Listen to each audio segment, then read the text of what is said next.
Donc bonjour, Laurent Rousseau, directeur du CFPPA Dijon-Quetigny, qui fait partie de l'établissement Agrocampus Dijon, à Dijon-Quetigny.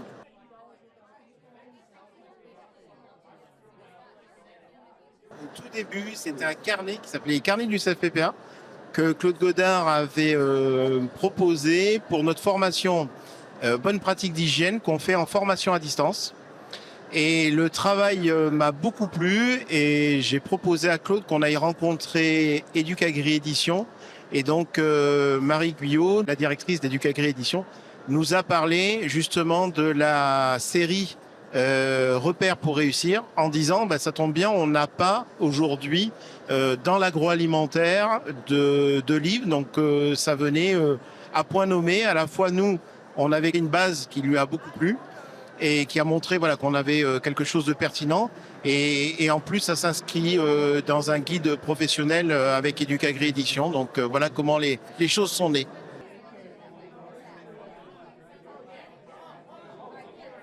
Alors, la plus-value de l'ouvrage, c'est que ça s'inscrit dans la démarche des bonnes pratiques d'hygiène, donc à la fois en agroalimentaire, et nous, on l'utilise aussi surtout dans les transformations fermières.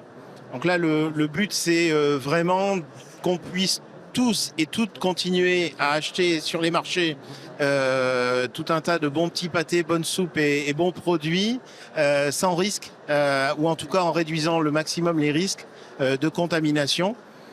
Et du coup, on s'est dit, il faut qu'à la fin, il reste quelque chose.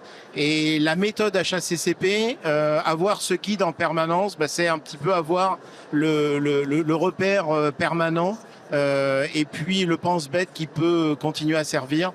Donc ça venait donner une vraie plus-value à la formation. Et puis, du coup, c'est aussi un livre. Donc ça donne tout de suite une autre dimension à la qualité qu'on peut attendre d'une ressource pédagogique.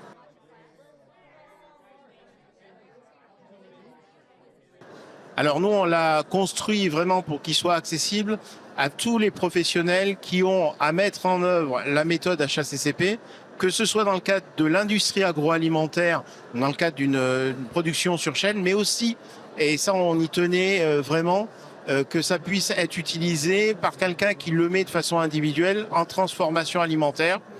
Par exemple, dans le cadre, je disais tout à l'heure, d'une exploitation qui va transformer ses produits et vraiment d'avoir quelque chose qui soit très opérationnel.